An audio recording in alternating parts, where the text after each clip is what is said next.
Em 6 de março de 2024, a libra egípcia sofreu uma desvalorização dramática, caindo 40% em um único dia. O que inicialmente foi visto como um desastre nacional acabou se revelando um benefício inesperado para os turistas estrangeiros. Antes disso, o Egito enfrentava severas taxas de câmbio no mercado negro, colapso econômico, uma classe média afundando na pobreza, longas filas de desempregados desesperados e os ricos transferindo seus recursos para o exterior. O Egito, a antiga civilização que construiu as pirâmides, o celeiro mais rico do Mediterrâneo sob o domínio romano e o centro do Canal de Suez, ferozmente defendido por Churchill, agora se encontrava em declínio. Ao longo do século XX, o PIB per capita do Egito foi consistentemente maior do que o da China. Em 1982, o PIB per capita do Egito era 3 vezes maior que o da China, e só em 2001 a China superou o Egito. Como o Egito, que estava no caminho da revitalização, chegou ao estado atual? Vou contar essa história. A mídia ocidental frequentemente o retratava como um louco ou um novo rico que acumulou sua fortuna por sorte e engano. O Sunday Times afirmou que ele possuía pelo menos 1,7 bilhão de libras esterlinas de riqueza de origens obscuras. Em 1985, ele ganhou as manchetes ao adquirir a histórica loja de departamentos britânica Harrods, para o desespero do público britânico. Um ano depois, ele comprou uma antiga vila em Paris, que havia sido o refúgio de amor do ex-rei Eduardo VIII e Wallis Simpson, a americana por quem o rei abdicou do trono, causando grande alvoroço. O que mais irritava os britânicos era que esse milionário era egípcio, um membro da raça inferior que eles haviam colonizado e oprimido um século antes. Nascido em 27 de janeiro de 1929, em Alexandria, Egito, Al-Fayed apareceu pela primeira vez na mídia em 1985 com a aquisição da Harrods. Ele alegava vir de uma família egípcia rica e de classe alta, com extensas redes de negócios. No entanto, uma verificação de antecedentes pelo Departamento de Comércio e Indústria do Reino Unido revelou que seu pai, Ali Al-Fayed, era apenas um professor de escola primária. Al-Fayed iniciou sua carreira vendendo máquinas de costura e limonada antes de se aventurar no setor de transportes marítimos. Suas alegações sobre uma origem abastada eram invenções. Mas por que ele sentiu a necessidade de falsificar suas origens? O Egito já teve uma civilização antiga gloriosa, conhecida por seus símbolos mundialmente renomados, como as pirâmides, a esfinge, templos e obeliscos. Esse período durou de cerca de 2600 AC até 525 AC. Após sucessivas invasões, o Egito Antigo entrou em decadência, sendo ocupado definitivamente por forças estrangeiras. No final do século XVIII, quando os ocidentais começaram a explorar a região, o Egito era uma província do Império Otomano. Em 1805, um governador otomano rebelde chamado Muhammad Ali se autoproclamou governante. Amplamente reconhecido como o pai do Egito moderno, Muhammad Ali promoveu o desenvolvimento da indústria e do comércio, a criação de um exército moderno, instituições nacionais e a agricultura. No entanto, após a morte de Muhammad Ali, o Egito continuou a enfrentar desafios significativos. Ali e seus descendentes não conseguiram manter seu legado, o que resultou no rápido declínio do poder da realeza e em uma carga insustentável sobre o erário público. Durante esse período, o Egito foi invadido e colonizado pela França em 1798 e pela Grã-Bretanha em 1882. Somente em 1952, com a revolução liderada por Nasser, a dinastia de Ali foi completamente derrubada e os colonizadores foram expulsos. Quando Al-Fayed nasceu em 1929, o Egito ainda estava sob domínio colonial britânico. Naquela época, Alexandria tinha cerca de 500 mil habitantes, incluindo aproximadamente 50 mil estrangeiros que viviam em grandes edifícios e jardins à beira-mar.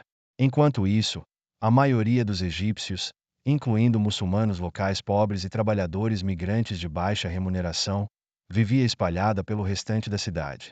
Alexandria, uma antiga e renomada cidade construída durante a dinastia ptolemaica, situava-se à beira do mar Mediterrâneo e possuía um porto comercial próspero, sendo a segunda maior cidade do Egito. Sob o domínio colonial, a distinção entre ocidentais e locais em Alexandria era evidente. A maioria dos egípcios vestia roupas esfarrapadas e lutava para ter o que comer, enquanto os ocidentais desfrutavam de uma vida de luxo, frequentando bailes e jogando polo com trajes de seda e cetim. Os egípcios ressentiam-se dos colonizadores ocidentais, mas também invejavam seu estilo de vida despreocupado e afluente. A invenção do passado de Al-Fayed surgiu em parte dessa mentalidade ambivalente, ao mesmo tempo ressentida e desejosa de reconhecimento britânico. Na verdade, até mesmo uma família britânica comum podia viver como realeza no Egito naquela época. Em 1910, uma jovem britânica de 20 anos acompanhou sua mãe doente ao Egito por razões de saúde. Em sua autobiografia, ela escreveu sobre essa experiência. Felizmente, o custo de viajar para o Egito era bastante baixo. Só o aluguel de Ashield já cobria todas as despesas. Embora Ashield não fosse uma área comercial importante na Grã-Bretanha, o aluguel dessa região remota era suficiente para pagar por todos os gastos no Egito, incluindo flertes, bailes e jogos. A jovem continuava a escrever com entusiasmo. Esses 3 meses foram absolutamente maravilhosos. Conheci pelo menos 20 ou 30 jovens e participei de cerca de 50 ou 60 festas. Em 1929, essa britânica já havia amadurecido e se tornado uma senhora de meia-idade. Após assinar os papéis do divórcio, ela retornou ao Egito para se recuperar da dor da separação e hospedou-se no luxuoso Hotel Old Cataracta, em Aswan, construído por Thomas Cook, o pai do turismo moderno. Nesse hotel, ela encontrou inspiração para escrever o mundialmente famoso romance policial Morte no Nilo, e até se apaixonou novamente por um arqueólogo 14 anos mais jovem, iniciando um novo capítulo em sua vida. Enquanto os colonizadores se entregavam a seus romances e fantasias, ignoravam as dificuldades enfrentadas pelos egípcios empobrecidos sob a superfície do luxo. Essa negligência inevitavelmente fomentou a resistência. Em 1918, após o fim da Primeira Guerra Mundial, a Grã-Bretanha colocou o Egito sob seu mandato. Nesse mesmo ano, em um bairro operário de Alexandria, nasceu um dos ativistas anticoloniais mais fervorosos do Egito moderno, Gamal Abdel Nasser. O pai de Nasser era um funcionário dos Correios de baixo escalão em Alexandria. Em 1923, o jovem Nasser foi enviado para viver com seu tio Khalil no Cairo. Khalil era um nacionalista fervoroso que desprezava os opressores britânicos e chegou a ser preso por participar de protestos. Influenciado por seu tio, Nasser desenvolveu uma forte consciência anticolonial desde cedo. No entanto, resistir ao domínio britânico não era fácil. Quando os britânicos invadiram o Egito pela primeira vez em 1882, alegaram estar trazendo civilização, rotulando o Egito como bárbaro. Desde então, os britânicos empunhavam armas em uma mão e, com a outra, davam lições de civilização aos egípcios. Em março de 1919, o Cairo foi palco de uma revolta anticolonial sem precedentes. Milhares de estudantes, trabalhadores e camponeses egípcios entraram em greve, tomaram as ruas e gritavam Egito para os egípcios, apenas para serem recebidos com brutal repressão. As ruas do Cairo se tingiram de sangue, com cerca de 3.000 mortos, incluindo crianças que carregavam bandeiras nacionais.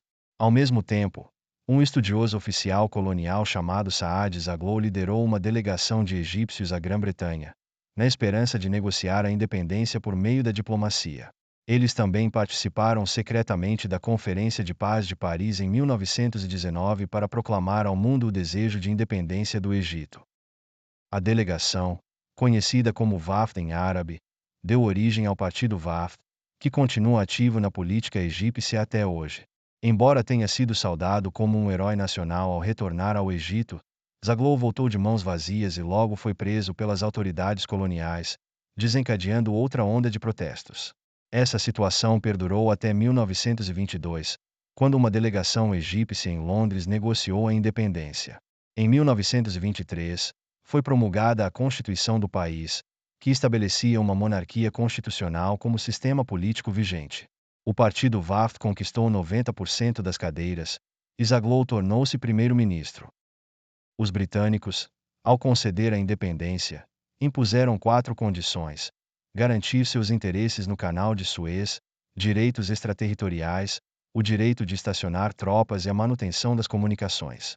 Em 1924, O assassinato do comandante-chefe britânico Lee Steck no Egito levou os britânicos a dissolver o parlamento e abolir a Constituição de 1923. Zaghloul foi deposto após apenas 9 meses como primeiro-ministro. Posteriormente, o parlamento tornou-se uma fachada, frequentemente dissolvido, e o partido Wafd caiu em divisão e decadência. Em 27 de agosto de 1927, um desolado Zaghloul faleceu. Milhares de egípcios enlutados lotaram as ruas do Cairo para o funeral de Zaghloul, paralisando a cidade. Um jovem Nasser, então com 9 anos, testemunhou a multidão e mais tarde recordou o pensamento que lhe passou pela mente. Sempre que via aviões voando acima, gritava: "Ó, Deus Todo-Poderoso, que uma desgraça os atinja." A partir desse momento, as sementes de um soldado foram plantadas no coração daquele garoto do bairro operário de Alexandria. Em 1935, um jovem Nasser, então presidente da União dos Estudantes do Cairo, liderou protestos contra os britânicos. Durante uma dessas manifestações, ele entrou em confronto com a polícia, resultando na morte de 2 colegas e deixando uma cicatriz permanente em sua testa. Naquele ano, ele visitou várias organizações nacionalistas, incluindo o Partido Wafd, o Partido Jovem Egito e a Irmandade Muçulmana, fundada por Hassan al-Banna, na esperança de uni-las por uma causa comum. Após essas visitas, ele as considerou ineficazes ou desalinhadas com seus objetivos, tornando-as inadequadas para sua causa. Em uma carta aos seus colegas de classe, ele lamentou: "O respeito e a obediência estão diminuindo. A nação está caminhando para a ruína. Onde estão aqueles dispostos a sacrificar-se pela independência do nosso país? Onde estão as pessoas que ajudarão os egípcios oprimidos e humilhados a se reerguerem? Onde está a nossa dignidade? Onde está o nosso espírito nacional?" Em 1936, seu desespero só aumentou. Naquele ano, diversas organizações nacionalistas, incluindo o Partido Wafd, uniram-se e assinaram o Tratado Anglo-Egípcio com os britânicos, confirmando legalmente o direito da Grã-Bretanha de manter uma presença militar no Egito. Isso mergulhou Nasser em profundo desespero. Ele percebeu que gritar sozinho não traz poder e que precisava de armas e de seu próprio exército. No mesmo ano, ele se matriculou na Academia Militar Real do Cairo, iniciando sua carreira militar. Lá, ele não apenas ingressou com sucesso no exército, mas também fez 6 grandes amigos, incluindo o plebeu Anwar Sadat e o parente real com intenções revolucionárias, Abdel Hakim Amer. Juntos, fundaram a organização secreta Oficiais Livres. Ingressar no exército foi o primeiro passo de Nasser rumo à revolução, mas a recém-formada organização Oficiais Livres inicialmente tinha força limitada e cometeu erros inevitáveis. O maior erro ocorreu durante a Segunda Guerra Mundial, quando Sadat, um dos fundadores, colaborou com a Irmandade Muçulmana, que seguia o fundamentalismo islâmico e estava envolvida em assassinatos terroristas. No entanto, o apaixonado Sadat acabou sendo traído pelo fundador da Irmandade, Hassan al-Banna, e o golpe fracassou antes mesmo de começar. Posteriormente, Sadat foi preso por ajudar espiões nazistas e passou mais de 2 anos na prisão. Esse episódio demonstrou que tentar salvar o país conspirando com elementos perigosos era um erro, comparável a beber veneno para matar a sede. O sentimento anticolonialista estava em seu auge quando, em 1948, foi criado o Estado de Israel. O Egito e outras nações árabes entraram em guerra contra o novo Estado, resultando em uma derrota desastrosa para os países árabes. No entanto, para a Organização Oficiais Livres, esse período marcou um crescimento significativo. Eles passaram de 7 membros iniciais para 1.000, e o desempenho excepcional de Nasser na guerra lhe rendeu grande prestígio e aumentou significativamente sua influência.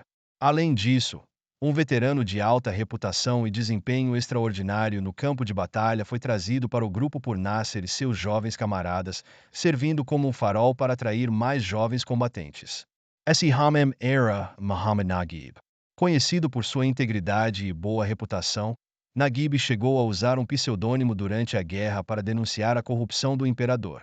Apesar de seus esforços, os oficiais livres ainda eram muito fracos.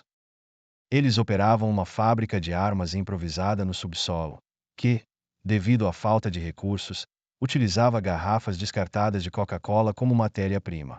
Seu objetivo era derrubar o regime rapidamente, mas faltavam os recursos e a força necessários. Como resultado, elaboraram um plano mal concebido para atacar o rei e vários altos funcionários. Naguib recordou mais tarde com arrependimento: saúde. Após ouvir aqueles sons angustiantes, senti remorso imediato e, consequentemente, o plano secreto foi decisivamente abandonado. Sadat descreveu esse período como uma das fases mais intensas de suas atividades, envolvendo um ato incomum em relação ao líder. O caminho errado não podia ser seguido, e o caminho certo era difícil de trilhar, fazendo a causa revolucionária parecer estar em um impasse. No entanto, a história mais tarde provou que eles não precisavam tomar medidas drásticas. Bastava esperar o colapso do regime colonial por conta própria. O Egito, após passar por conflitos significativos, encontrava-se em um estado de turbulência, com várias facções disputando o controle e causando instabilidade generalizada. No verão de 1948, antes mesmo do fim da guerra, grandes distúrbios eclodiram em Alexandria, levando à detenção em massa de muitos indivíduos pelo governo. Em novembro, após a notícia da derrota militar, novos tumultos ocorreram, causando danos materiais significativos e afetando muitas pessoas. Durante esse período, a Irmandade Muçulmana, conhecida por suas atividades controversas, estava ativa em várias frentes e envolvida em comportamentos questionáveis durante os distúrbios internos. Após os tumultos de novembro, o então primeiro-ministro declarou o grupo como uma organização terrorista e o dissolveu. 3 semanas depois, o grupo foi envolvido em um incidente. O sucessor tomou medidas retaliatórias, resultando na prisão e detenção de muitos membros. O país inteiro estava em desordem, marcado por conflitos contínuos. O rei Faraó já havia perdido sua autoridade real.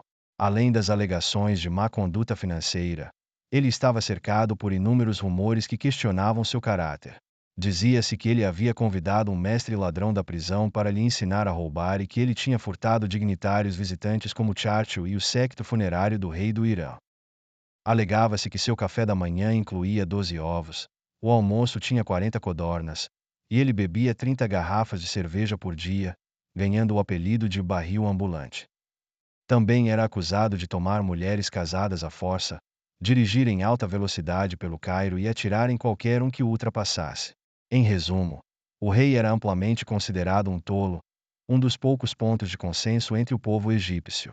Nos anos 1950, o partido Wafd havia perdido completamente seu espírito anticolonial inicial e se tornará cada vez mais cúmplice dos britânicos e do rei. Pelo Tratado Anglo-Egípcio de 1936, os britânicos mantiveram uma presença militar na área do Canal de Suez. O partido Wafd, receoso de confrontar os britânicos abertamente, adotou táticas dissimuladas, como proibir o fornecimento de mão de obra e materiais às forças britânicas na região e encorajar os estudantes a protestar. Isso provocou uma retaliação feroz dos britânicos, resultando no bombardeio de 50 casas em uma vila egípcia, deslocando dezenas de famílias, e em outro ataque que matou 41 egípcios. O rei, assustado por esses eventos, culpou o partido Wafd por ser imprudente e tentou apaziguar os britânicos, o que apenas aumentou a raiva dos egípcios. Isso levou a um grande incêndio no Cairo, onde todos os edifícios associados aos britânicos foram saqueados e queimados. O edifício do Barclays Bank e mais de 700 outras estruturas foram destruídos, cobrindo a cidade inteira de fumaça. O incidente, conhecido como Sábado Negro, ocorrido em 26 de janeiro de 1952, resultou na morte de 17 europeus e 55 egípcios. Incessantes distúrbios, conflitos e rumores tornaram o governo fantoche tão frágil quanto uma casa de palha. Durante esse período, a Organização Oficiais Livres infiltrou-se em posições militares-chave, conspirando secretamente com oficiais do palácio e acumulando uma grande quantidade de armas e munições. No entanto, apesar de seus esforços, o destino tinha outros planos. Em dezembro de 1951, a oposição liderada por Naguib venceu a eleição para o Comitê de Gestão do Clube dos Oficiais Egípcios, um indicador crucial da lealdade militar ao rei. A vitória de Naguib e da oposição despertou a desconfiança do rei Faraó. Em julho de 1952, ele interveio pessoalmente, removendo o rei e seu gabinete. Naguib usou a força de sua posição e dissolveu o clube. Este foi um sinal perigoso, levando Amer a alertar seus colegas oficiais livres. O rei nos atingiu duramente. Se não reagirmos, nossa organização rapidamente perderá credibilidade entre os oficiais, e ninguém ousará se juntar a nós. Se não agirmos agora, todos acabaremos na prisão. Em 22 de julho de 1952, o rei e seu gabinete foram para Alexandria para um retiro de verão, deixando o controle militar do Cairo. Isso apresentou a oportunidade perfeita para um golpe, e os oficiais livres decidiram agir imediatamente. O clima estava tão quente e úmido que ninguém além de nós poderia imaginar que uma revolução estava prestes a acontecer. Um golpe é uma empreitada altamente arriscada. O fracasso poderia significar a morte certa para os conspiradores. No dia do golpe, Naguib foi avisado por um subordinado que estava prestes a ser preso por envolvimento em um complô contra o governo. Assustado, ele não ousou sair de casa. Enquanto isso, Sadat criou um álibi levando sua esposa ao cinema, onde deliberadamente se envolveu em uma briga com outro espectador e depois foi à delegacia registrar a ocorrência. Apesar dessas precauções, todas as ações ocorreram conforme o planejado. Os oficiais primeiro assumiram simultaneamente o controle da estação de rádio e da sede militar. Em seguida, mobilizaram as tropas leais aos planejadores do golpe e tomaram medidas para garantir a segurança pública e a paz. Às 2 horas da manhã seguinte, enquanto a maior parte do Cairo ainda dormia, Sadat chegou à estação de rádio nacional, em nome do comandante-chefe das Forças Armadas, Naguib, anunciou o sucesso do golpe. No dia do golpe, todos os conspiradores se encontraram, e todo o processo ocorreu surpreendentemente bem, encontrando quase nenhuma resistência. Foi uma das poucas revoluções sem derramamento de sangue na história moderna. Naval El-Saadavi, uma renomada escritora que trabalhava em um hospital no centro do Cairo na época, lembrou. Quando a notícia do golpe bem-sucedido foi transmitida pelo rádio, os pacientes gritavam "Viva a Revolução!". Um cortejo fúnebre que passava pelo hospital, as mulheres que estavam chorando pelo falecido começaram a se alegrar. O rei Faraó, completamente desamparado e sem o apoio do povo, estava perplexo e não ofereceu resistência. Também parou. Os homens que carregavam o caixão colocaram-no no corredor e se juntaram à multidão, gritando "Viva a Revolução!". Naquela tarde, o rei Faraó, desamparado e sem apoio popular, assinou o decreto de abdicação, pedindo apenas para sair com dignidade. Ao partir do Cairo em um iate real, foi saudado com 21 tiros de canhão, acompanhado por sua família e mais de 200 grandes caixas cheias de pertences pessoais. Naguib teve uma breve e constrangedora despedida com Faraó. As últimas palavras do rei deposto foram: "Você sabe, governar o Egito não é uma tarefa fácil." Após a abdicação do rei, o povo egípcio não mostrou misericórdia. Estabeleceram o dia 26 de julho, data de sua partida, como um feriado permanente, celebrado anualmente. O porto de Alexandria, de onde ele partiu, estava em clima de festa. Em 26 de julho de 1956, após 4 anos de intensas lutas pelo poder, durante as quais Naguib foi deposto e colocado em prisão domiciliar, Nasser, agora presidente, anunciou a retirada total das tropas britânicas. Sadat, que naquele dia sofria de uma grave crise de enterite, teve que se desculpar por não poder comparecer, mas prometeu ouvir a transmissão ao vivo. Ele sentiu que algo estava fora do comum, mas não deu muita atenção. Por volta das 19h40, enquanto o rádio transmitia o discurso, Sadat, deitado na cama, ficou tão surpreso que se levantou, mesmo doente, suando frio. Foi um discurso histórico e extremamente dramático. O tema do discurso de Nasser era relativamente comum, mas, ao final, ele anunciou uma decisão talvez ainda mais significativa do que o próprio golpe: a nacionalização antecipada do Canal de Suez. Curiosamente, Sadat não havia sido informado de uma decisão tão importante. Contudo, ele sabia muito bem que a consequência dessa decisão poderia ser resumida em 2 palavras: guerra. No século XV, após o colapso do Império Mongol e a tomada de Constantinopla pelos turcos, as rotas terrestres para o comércio entre o Oriente e o Ocidente foram bloqueadas, tornando essencial a abertura de novas rotas marítimas. Em 1498, Vasco da Gama contornou o Cabo da Boa Esperança, no extremo sul da África, e chegou à Índia, estabelecendo uma nova rota marítima que, por muito tempo, foi dominada pelos britânicos e outras potências europeias. No final do século XVIII, a França liderou uma revolução burguesa e estabeleceu uma república, enquanto as monarquias vizinhas, incluindo a Grã-Bretanha, uniram-se para suprimi-la. Durante esse período tumultuado, o francês Napoleão Bonaparte, de apenas 1,57 metros, teve uma ideia repentina: conquistar o Egito. Os britânicos dominam o mundo porque controlam as rotas comerciais para a Índia. Se conseguirmos controlar o Egito e abrir o canal de Suez, podemos tornar a rota do Cabo da Boa Esperança obsoleta. No entanto, a situação política na França mudou drasticamente. Napoleão, que já havia conquistado o Egito, foi urgentemente chamado de volta para a França, e o plano de escavação do canal foi arquivado. Mesmo assim, Napoleão conseguiu trazer de volta alguns artefatos, incluindo a Pedra de Roseta, e mais tarde recebeu um obelisco como presente. Isso acabou inaugurando uma nova era da arqueologia. No século XIX, surgiu um diplomata francês chamado Martin de Lesseps. Estacionado no Egito, ele se tornou um amigo próximo de Muhammad Ali, que o ajudou em sua luta pelo trono. O filho de Martin, Ferdinand de Lesseps, mais tarde assumiu a posição diplomática de seu pai no Egito. O filho de Muhammad Ali, Said Pasha, sucedeu-lhe como governante do Egito. Said Pasha era um homem ambicioso e, como amigo da família de Ferdinand de Lesseps, foi facilmente persuadido. Em 1854, eles assinaram um contrato para construir o Canal de Suez.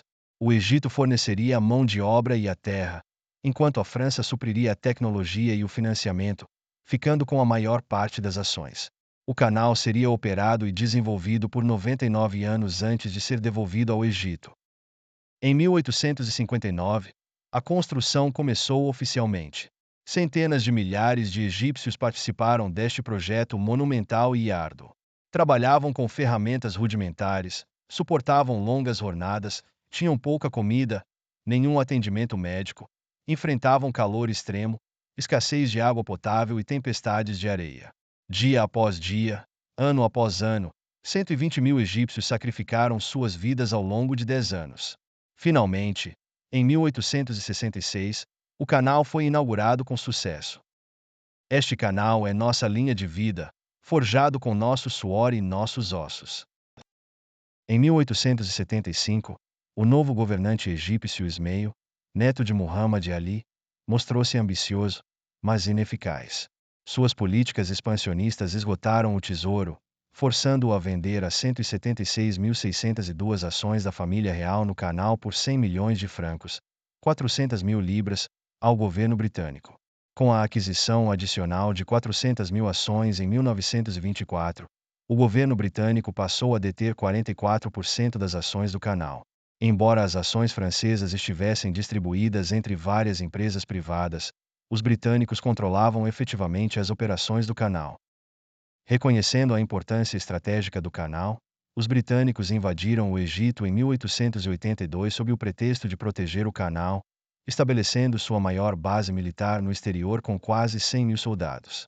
Quando Nasser anunciou a nacionalização do canal, o primeiro-ministro britânico, Anthony Eden, ficou atônito, lamentando: a linha vital da Grã-Bretanha está prestes a ser cortada. Eden, sobrinho de Winston Churchill, serviu como ministro do Exército e da Defesa durante a Segunda Guerra Mundial, representando o antigo espírito aristocrático britânico. Ele dedicou sua vida a defender os remanescentes do Império Britânico. Quando o Egito anunciou a nacionalização do Canal de Suez, Eden sentiu como se pudesse ouvir o velho navio britânico rangendo, prestes a afundar. Eden sabia que a Grã-Bretanha não poderia impedir o Egito de assumir o controle, mas acreditava que era essencial manter o último vestígio da dignidade britânica na nova ordem mundial. Naquela época, apenas duas novas superpotências podiam dominar o mundo: a União Soviética e os Estados Unidos. Em 1954, sob pressão internacional anticolonial, a Grã-Bretanha concordou em retirar todas as tropas do Canal de Suez dentro de 2 anos e devolver o controle do canal ao Egito em 7 anos.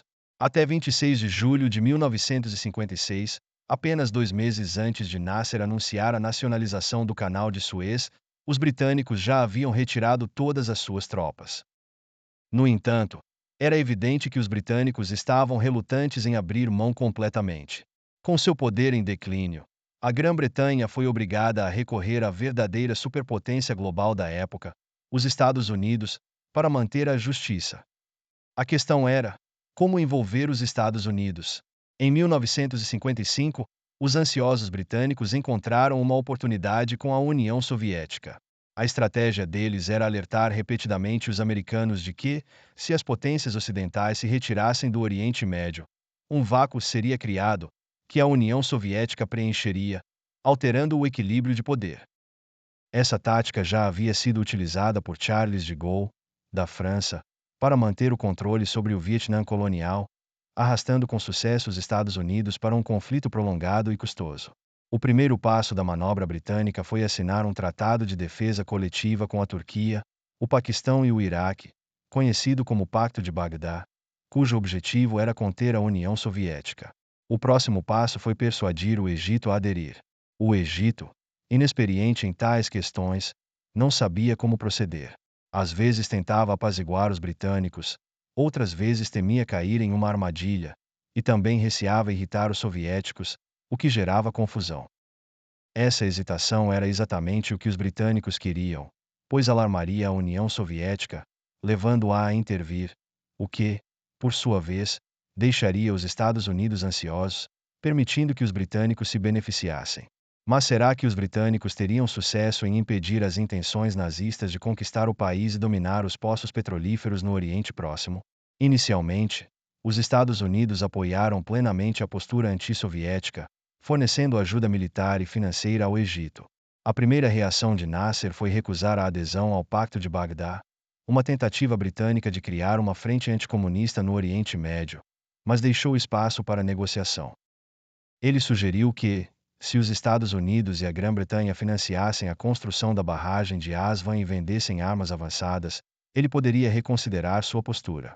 Os Estados Unidos e a Grã-Bretanha, percebendo que Nasser estava tentando tirar proveito, concordaram, mas exigiram que o Egito assinasse o tratado primeiro. No entanto, esse plano encontrou obstáculos, e o canal não foi desbloqueado no prazo esperado. Nuri al-Said, do Iraque, um firme apoiador do Ocidente, acreditava que Nasser estava arriscando demais ao desafiá-los. Ele argumentou que, sem o apoio ocidental, as nações árabes ficariam indefesas. Além disso, Jordânia e Líbano, persuadidos pela Grã-Bretanha, assinaram o Pacto de Bagdá sem consultar Nasser. Isso o irritou, levando a acusações de conduta desonrosa contra os Estados Unidos e a Grã-Bretanha. Nesse ponto, Israel adicionou mais tensão à situação. Fundado em 1948, Israel inicialmente teve conflitos com os britânicos e buscou armas na França. Mais tarde, ao reconhecer os Estados Unidos como o novo líder global, Israel se alinhou estreitamente com os americanos. Quando Israel viu os Estados Unidos e a Grã-Bretanha inundando o Oriente Médio, especialmente o Egito, com dinheiro e armas, ficou apreensivo, temendo que um Oriente Médio fortalecido pudesse ameaçar sua existência. Em um incidente, agentes disfarçados atacaram o consulado dos Estados Unidos em Alexandria. Quando a verdade veio à tona, o Egito informou o SEUA, causando constrangimento ao primeiro-ministro israelense David Ben-Gurion, que posteriormente demitiu o seu ministro de Defesa, Pinchas Lavon. Mesmo assim, Israel continuou a comprar armas avançadas da França e frequentemente assediava as fronteiras do Egito. A atitude dos britânicos enfureceu Nasser, que precisava urgentemente de armamentos avançados para retaliar. Em 1955, ele convocou o embaixador britânico Stevenson, jogou uma pilha de pedidos de compra de armas sobre a mesa e exigiu: onde estão as armas que vocês prometeram ao Egito? Se estamos falando de defesa coletiva, deveriam pelo menos garantir que tenhamos paridade militar com Israel, certo? Ele então advertiu: diga a Eden que, se os Estados Unidos e a Grã-Bretanha não puderem fornecer armas, terei que recorrer à União Soviética. Os britânicos responderam: temos muitas armas avançadas, mas você precisa assinar o Pacto de Bagdá primeiro. Cada vez mais frustrado, Nasser sentia que os Estados Unidos e a Grã-Bretanha estavam apenas enrolando-o. Em abril de 1955, Nasser foi um dos organizadores e líderes da Conferência de Bandung, onde surgiu o movimento neutralista afro-asiático, precursor do movimento dos países não alinhados. Apenas 2 meses depois, em setembro de 1955, Nasser fechou um acordo com a Checoslováquia para a compra de armas e garantiu que o embaixador dos Estados Unidos no Cairo fosse informado. Alarmados, os Estados Unidos advertiram que, se Nasser aceitasse armas soviéticas, ele não receberia mais nada deles. Mas Nasser, imperturbável, respondeu firmemente: não me curvarei às suas ameaças ocidentais. Comprarei armas de quem eu quiser. Ansiosa para ver o Egito se afastar da influência ocidental, a União Soviética forneceu rapidamente e quase incondicionalmente entre 80 e 100 caças a jato, 30 a 45 bombardeiros leves e U-20, 100 tanques e outros armamentos. O pagamento dessas armas seria feito ao longo dos anos em algodão e arroz egípcios, sem condições adicionais, totalizando um valor estimado entre 90 e 200 milhões de dólares. Os britânicos ficaram entusiasmados, acreditando que os americanos agora teriam que intervir. Após Nasser se alinhar com a União Soviética, os Estados Unidos retiraram o empréstimo prometido de 56 milhões de dólares para a barragem de Aswan, e o Reino Unido também revogou seu empréstimo de 14 milhões de libras. A União Soviética rapidamente interveio, oferecendo um empréstimo de 100 milhões de libras e prometendo fornecer especialistas e tecnologia para completar a construção da barragem. O compromisso de Nasser com a União Soviética se aprofundou. Em 16 de maio de 1956, o Egito se tornou o primeiro país árabe a estabelecer relações diplomáticas com a recém-fundada República Popular da China. Como era de se esperar, esse movimento enfureceu os britânicos, que compararam Nasser a Hitler e afirmaram que o Canal de Suez era semelhante à Renânia.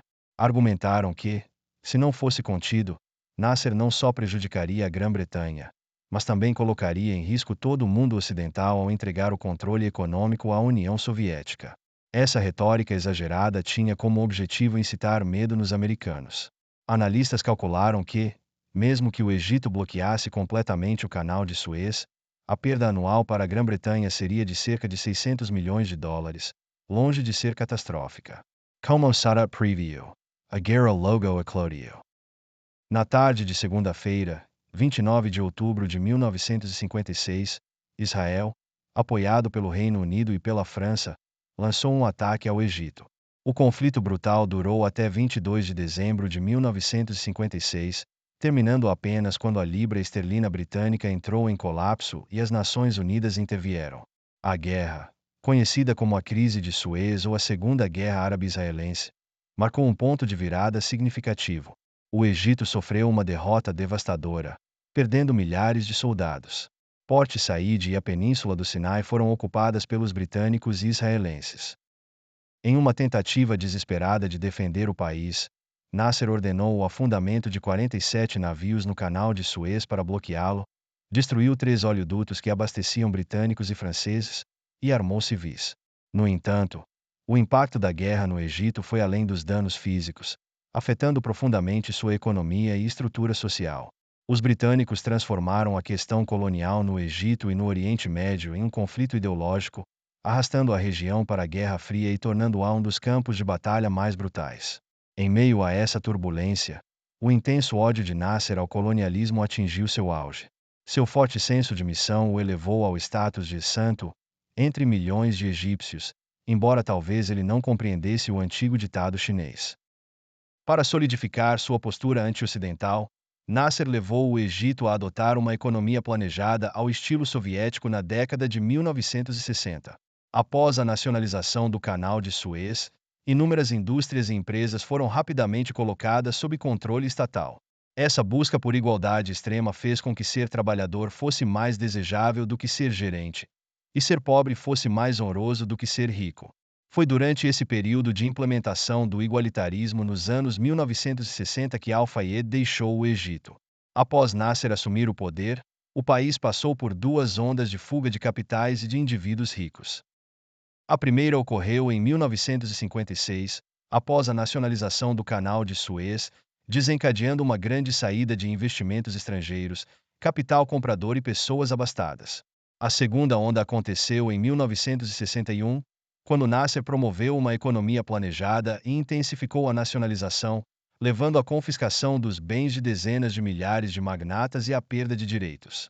Mesmo indivíduos relativamente ricos, como Al-Fayed, não conseguiram evitar a expropriação de suas fortunas. Osman, um magnata da construção civil que recebeu a Ordem da República de primeira classe pela construção da barragem de Aswan, também teve o mesmo destino. As consequências dessas ações são bem conhecidas. Enquanto grandes projetos como a barragem de Aswan podem ser rapidamente construídos e a indústria pesada pode prosperar, o padrão de vida cai e a dívida aumenta. Durante os mais de 10 anos de poder de Nasser, a economia do Egito enfrentou fragilidades severas e crescentes dificuldades socioeconômicas, à beira do colapso. Os americanos observavam isso com ironia, com um relatório afirmando: saúde. Deixe Nasser continuar gritando. Logo, eles estarão implorando por misericórdia devido a razões econômicas. Em 1960, metade da safra de algodão do Egito foi destruída por pragas, as reservas cambiais despencaram para apenas 10 milhões de libras, e o país precisou tomar emprestado 1,5 bilhão de dólares. Engolindo seu orgulho, Nasser solicitou 200 mil toneladas de ajuda alimentar dos Estados Unidos. Em um apelo desesperado a Kennedy, Nasser escreveu: "Você não faz ideia das dificuldades que estão enfrentando agora. Pode enviar um conselheiro de confiança para inspecionar os escritórios lotados do governo egípcio." No mesmo ano, o Egito lançou seu primeiro plano quinquenal com o objetivo de equilibrar o orçamento e reduzir a dependência da dívida externa. No entanto, ao final dos 5 anos, o déficit total do Egito não havia diminuído, mas sim aumentado para 413 milhões de libras, com um déficit comercial anual de 50 milhões de libras. Apesar do declínio econômico, as ambições políticas de Nasser continuaram a crescer. Após recuperar o Canal de Suez, Nasser vislumbrou liderar uma coalizão de nações árabes para formar um Estado árabe unificado sob a liderança do Egito, rompendo com a dominação dos Estados Unidos e da União Soviética. Essa grande visão ampliou o nacionalismo egípcio ao pan-arabismo. O problema era que o próprio Egito ainda era fraco. Então, como poderia liderar os outros? Além disso, muitos países árabes não conseguiam se unir. Essa contradição entre sua crença intensa e a força insuficiente marcou os últimos 10 anos da vida de Nasser. Infelizmente, ele nunca conseguiu abandonar sua obsessão pelo pan-arabismo. Em março de 1965, aos 47 anos, foi reeleito presidente com impressionantes 99,99% dos votos. O jornalista britânico Stevens, que visitou o Cairo para entrevistá-lo, escreveu com tristeza: "O jovem vigoroso e entusiasmado que conheci há 9 anos agora é um homem de meia-idade lento e fisicamente fraco." Apesar da constante pressão no trabalho, a paixão política de Nasser permaneceu inabalável, mas era evidente que ele buscava paz e alívio das dificuldades incessantes. Seus desafios vinham principalmente de 3 áreas: a falta de unidade entre as nações árabes, as lutas internas de poder no Egito e suas próprias fraquezas, especialmente suas lutas contínuas pelo poder. Aos 47 anos, Nasser ainda tinha tempo para resolver essas questões, mas o início repentino da Guerra dos 6 Dias destruiu todos os seus sonhos. A guerra começou ao amanhecer de 5 de junho de 1967, com Israel lançando um ataque preventivo. Utilizando quase todos os seus 360 aviões de combate, Israel atacou, e em apenas 3 horas, o Egito já havia perdido a guerra. Com precisão impressionante, a bem treinada Força Aérea Israelense lançou um ataque surpresa nas bases aéreas egípcias na Península do Sinai, destruindo 286 dos 340 aviões egípcios em um único golpe. 10 minutos após o ataque inicial, o comandante egípcio foi informado. No entanto, Nasser, como comandante supremo, só soube da verdadeira situação às 16 horas daquele dia, pois os soldados da linha de frente só relatavam boas notícias. O comandante culpou os britânicos e americanos por fornecerem a Israel aviões de combate que eram 3 vezes mais potentes que o normal, levando Nasser a avaliar mal a situação novamente. Ele presumiu que britânicos e americanos estavam diretamente envolvidos na guerra, desviando seu foco para lançar uma nova onda de propaganda anti-britânica e anti-americana, além de buscar colaborações. Com a perda da superioridade aérea, o exército egípcio rapidamente ficou em desvantagem, sofrendo pesadas perdas de 7 divisões apenas no primeiro dia. As linhas de comunicação foram cortadas, as rotas de abastecimento interceptadas e as posições defensivas repetidamente violadas. O general Amer não teve escolha senão solicitar uma retirada a Nasser. No entanto, assim que a ordem foi dada, várias unidades egípcias desorganizadas começaram uma retirada caótica pelas passagens do Sinai, resultando em pisoteamentos. A situação se agravou quando os ataques aéreos israelenses causaram baixas massivas. Vendo o caos, Amer cancelou a ordem de retirada, causando ainda mais confusão e desordem. A guerra em grande escala durou apenas uma semana, encerrando a Terceira Guerra Árabe-Israelense. O Egito perdeu quase toda a sua força aérea e 80% de suas forças terrestres. As tropas israelenses ocuparam toda a península do Sinai e controlaram a margem oriental do Canal de Suez. 15 anos de trabalho árduo de Nasser foram destruídos num instante. Ele quase ficou grisalho da noite para o dia. Todo o seu orgulho, glória e confiança, junto com seu espírito e saúde, desapareceram com o fim da guerra. O orgulhoso leão da África não conseguia entender por que o mundo árabe não conseguia se levantar. Em 1958, após a crise do Canal de Suez, a reputação de Nasser disparou, e ele foi aclamado como o único líder do mundo árabe. Orgulhoso, Nasser esforçou-se com entusiasmo para estabelecer a República Árabe Unida. No entanto, a maioria dos países árabes fez apenas promessas vazias. Apenas Síria e Iêmen realmente se juntaram, enquanto Iraque e Jordânia mostraram algum interesse. Apesar de adotar uma bandeira unificada, a República Árabe Unida enfrentou desafios significativos e inúmeros problemas. Muitos países árabes na época, como a Arábia Saudita e o Iêmen, eram monarquias, diferindo fundamentalmente da ideologia republicana de Nasser, o que tornava a integração difícil. A insistência de Nasser em uma economia planejada e na nacionalização de bancos e empresas levou à retirada até mesmo dos participantes mais comprometidos, como a Síria. Em 1961, com as saídas sucessivas da Síria e do Iêmen, a República Árabe Unida praticamente se desfez. Esse foi o primeiro grande revés no sonho de Nasser de unir o mundo árabe. Em 26 de setembro de 1962, o Iêmen mergulhou em uma guerra civil. Um grupo de jovens oficiais, inspirados pelas ações anteriores de Nasser, realizou um golpe e derrubou a monarquia teocrática do imã. Nasser rapidamente enviou tropas para apoiar esses jovens oficiais. O Imam Ayamenida, Muhammad al-Badr, havia acabado de herdar o trono. Os revolucionários inicialmente tentaram assassiná-lo, mas falharam. Em seguida, usaram tanques e canhões para bombardear seu palácio e tomaram a estação de rádio. Quando todos acreditavam que al-Badr havia perecido nos escombros do palácio, ele conseguiu escapar para as montanhas. Lá, reuniu milhares de apoiadores, enfrentou abertamente o governo revolucionário e se tornou um símbolo de resistência. Nasser e os revolucionários mantiveram sua campanha contra os seguidores de al-Badr. No entanto, Nasser não percebeu que suas ações geravam medo e ressentimento, especialmente no monarca saudita, que temia a propagação da revolução para a Arábia Saudita. Os britânicos, que tinham uma base militar em Aden, no Iêmen, também se opunham à revolução, temendo perder sua posição estratégica. Isso significava que o imã do Iêmen contava com o apoio da Arábia Saudita, dos Estados Unidos e do Reino Unido, enquanto a União Soviética apoiava Nasser e os revolucionários. O que começou como uma guerra civil rapidamente se transformou em um confronto internacional entre os Estados Unidos e a União Soviética. Nasser, que inicialmente acreditava que algumas armas, fundos e conselheiros resolveriam o conflito rapidamente, logo se viu profundamente envolvido. Ele só conseguiu se retirar quando as Nações Unidas intervieram em junho de 1963. Esse episódio prejudicou gravemente a reputação de Nasser. Antes visto como um líder revolucionário progressista, Nasser passou a ser encarado pelo Ocidente como um tirano mesquinho do mundo árabe. Mal um problema havia sido resolvido, outro surgiu. No final de 1963, Israel planejou desviar parte do Rio Jordão para irrigar mais de seu território. Esse movimento afetaria negativamente os países adjacentes, como Jordânia, Líbano e Síria, que naturalmente se opuseram. Inicialmente, essa questão não tinha nada a ver com o Egito, e Nasser estava hesitante em se envolver.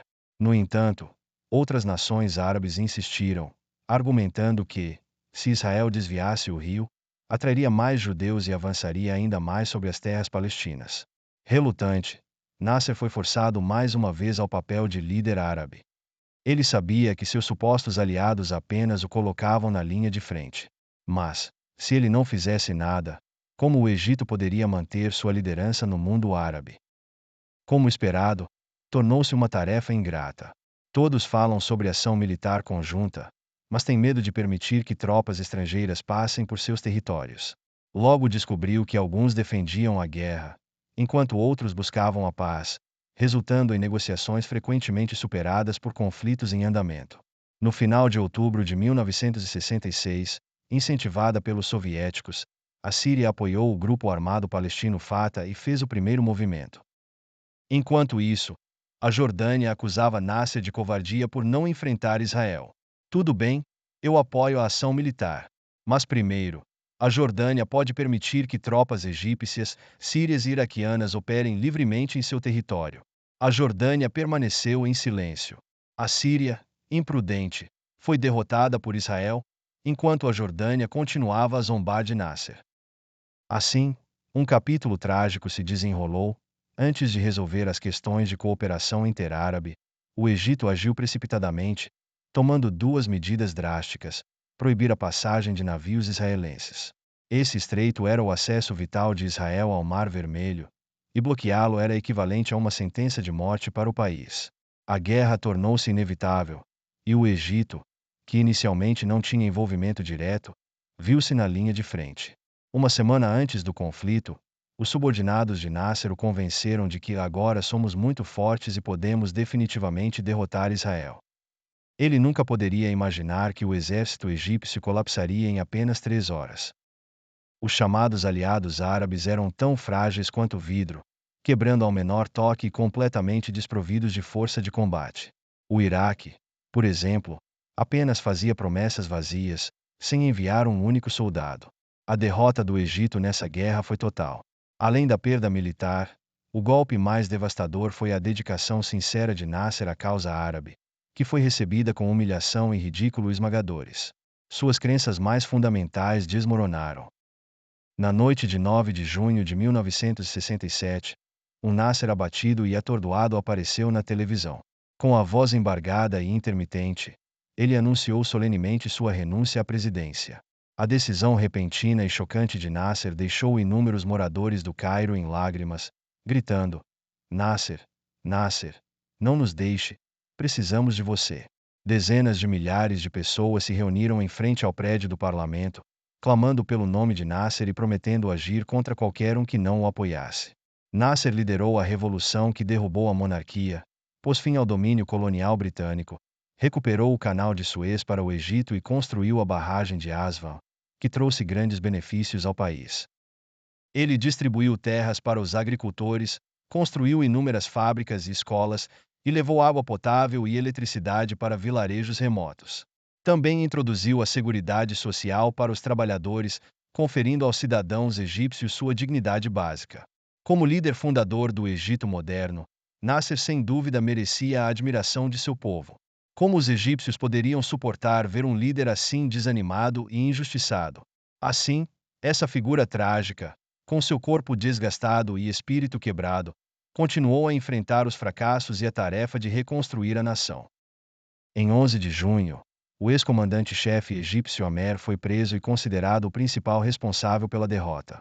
Cerca de 2 meses e meio depois, esse membro fundador da organização Oficiais Livres morreu na prisão. Enquanto isso, cerca de 150 outros foram responsabilizados, e os antigos camaradas de Nasser dos dias revolucionários gradualmente se distanciaram dele. Somente Sadat, que era relativamente indiferente ao poder, permaneceu silenciosamente ao lado de Nasser. No verão de 1968, a diabetes e o excesso de trabalho finalmente cobraram seu preço em Nasser. Ele foi enviado à União Soviética para tratamento, mas os resultados foram insatisfatórios, deixando-o incapaz de trabalhar por um longo período.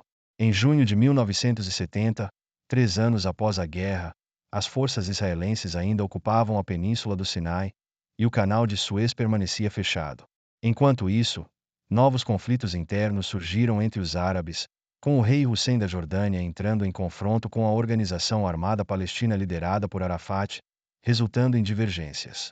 Neste momento, as pessoas voltaram a pensar em Nasser, que estava agora quase destruído pela doença, derrota e solidão. Em 26 de setembro, Nasser chegou pontualmente a Amman, na Jordânia. Ele convenceu Hussein com fervor e depois chamou Arafat para uma pequena sala, onde argumentou e apelou emocionalmente. Sua equipe percebeu que as negociações prolongadas e a tensão o haviam deixado exausto e insistiu para que ele descansasse. Ele respondeu: as pessoas estão sofrendo demais. Estamos enfrentando grandes desafios. Em 28 de setembro, a caminho de casa após as negociações, Nasser sofreu um ataque cardíaco e faleceu 3 horas depois, aos 52 anos. Naquela noite, Sadat deu a notícia, mergulhando o povo egípcio em profunda tristeza. Homens choravam abertamente, enquanto mulheres cobriam os rostos e lamentavam, incapazes de aceitar a perda de seu líder espiritual. Nasser não está morto. Ele nunca nos deixará, e nunca abandonaremos seu legado. No início da década de 1970, muitos dos ricos que haviam fugido para várias partes do mundo começaram a retornar ao Egito. No entanto, Al-Fayed, que havia deixado o Egito na década de 1960, nunca voltou e permaneceu em Londres. Apesar de ser visto pelos britânicos como um impostor e um arrivista, ele não se importava com as opiniões deles. Em sua tentativa de entrar na alta sociedade britânica, ele imitava meticulosamente suas roupas, fala e comportamento. Até mesmo a compra da antiga residência de Eduardo VIII tinha um toque de adulação.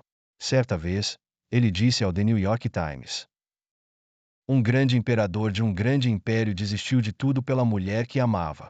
Estou honrado em ter a oportunidade de proteger a casa e os pertences onde ele viveu. Saúde. Esses itens fazem parte do patrimônio britânico e são meu segundo lar. Al-Fayed até gastou uma fortuna para contratar o antigo valet pessoal do rei, encarregado de manter e cuidar da vila e de seus mais de 40 mil itens. Talvez tenha sido esse comportamento bajulador que finalmente permitiu que ele entrasse no círculo real britânico. Em 1987, ele conheceu a princesa Diana em um jogo de polo no gramado de Windsor Smith. Na década de 1990, a relação de Al-Fayed com a família real britânica se estreitou consideravelmente. Ele tinha uma filha chamada Camilla Fayed, que escreveu um livro sobre suas brincadeiras com os filhos de Diana, William e Harry. Em 1996, quando Diana anunciou seu divórcio, ninguém ficou mais entusiasmado do que Al-Fayed. Ele enxergou isso como uma oportunidade de recuperar o que ele considerava os bens descartados da família real britânica. Incentivou seu filho, Dodi, a terminar com a namorada atual e cortejar Diana com determinação. Antes do trágico acidente de carro, ele havia planejado uma viagem romântica para o jovem casal ao sul da França. Dodi, um produtor de cinema que trabalhou no premiado Carruagens de Fogo, jamais teria se aproximado de Diana sem a riqueza de seu pai. Tragicamente, o acidente de carro pôs fim a todos os seus planos. Em 2005, Mohammed Al-Fayed homenageou seu filho e Diana ao encomendar uma estátua deles, que ele colocou no hall de sua loja de departamentos. Ironia do destino, apesar de todos os esforços de Al-Fayed, ele nunca conseguiu obter a cidadania britânica. Suas solicitações entre 1995 e 1998 foram todas rejeitadas. Em 2022, a Netflix lançou The Crown, retratando Al-Fayed como uma figura obcecada por dinheiro, absurdamente bajulando os aristocratas britânicos. Em 1956, Nasser recuperou o Canal de Suez, declarando a completa libertação do Egito do domínio colonial. Seus esforços ao longo da vida foram dedicados a buscar a dignidade e a autossuficiência do Egito. Ele oscilava entre a raiva e o escárnio em relação aos colonizadores e não demonstrava condescendência com aqueles que os adulavam. No entanto, a história de Al-Fayed ilustra que, enquanto acabar com a colonização física pode ser relativamente simples, erradicar a colonização psicológica é muito mais desafiador. Antes mesmo da Guerra do Canal de Suez, Sadat havia observado: devido à crise econômica que o Egito atravessava, decidi reduzir as despesas militares e orientar o país para uma política de paz. Mais tarde, Kissinger comentou sobre essa visão de Sadat: Antes da crise de Suez, a Grã-Bretanha já havia percebido que precisava depender dos Estados Unidos, mas ainda agia como uma grande potência. Isso torna a admiração obsessiva de Al-Fayed pelo antigo mestre colonial ainda mais absurda. Após a derrota esmagadora na Guerra dos 6 Dias de 1967, o rei Faisal da Arábia Saudita propôs uma doação anual de 50 milhões de libras para apoiar os países irmãos afetados e sugeriu que o Kuwait também contribuísse. Embora Nasser não tenha solicitado compensação, o Egito recebeu uma doação anual de 100 milhões de libras, mais de 10% acima das suas perdas de guerra. Essa prática se consolidou ao longo do tempo, com o Egito liderando os conflitos contra Israel enquanto os países árabes ricos em petróleo forneciam apoio financeiro. Essa iniciativa marcou um ponto de virada histórico significativo. Ficou claro que a luta do Oriente Médio contra o Ocidente não se concentraria mais no Canal de Suez, mas sim no petróleo, que se tornaria a principal arma da região. Quando a Guerra do Yom Kippur estourou em 1973, o petróleo foi utilizado como arma pela primeira vez e se mostrou extremamente eficaz. A partir desse momento, o Egito, que não possuía grandes reservas de petróleo, deixou de ter motivos para ser o líder, criando, inadvertidamente, um espaço mais amplo para sua sobrevivência. Felizmente, Sadat, o sucessor de Nasser, abandonou a ilusão do pan-arabismo e passou a focar de maneira pragmática nos interesses nacionais do Egito. No entanto, a história raramente é simples. Assim como as armas podem ser mais do que armas de fogo e facas, incluindo canais e petróleo, a colonização pode ir além da ocupação e da força, infiltrando-se por meios econômicos e psicológicos. O caminho do Egito para se libertar do colonialismo continua longo e difícil. Sadat enfrentou um jogo constante e perigoso de vida ou morte. Obrigado por assistir. Se você gostou, não esqueça de deixar um like e se inscrever no nosso canal. Seu apoio nos motiva a continuar criando. Muito obrigado!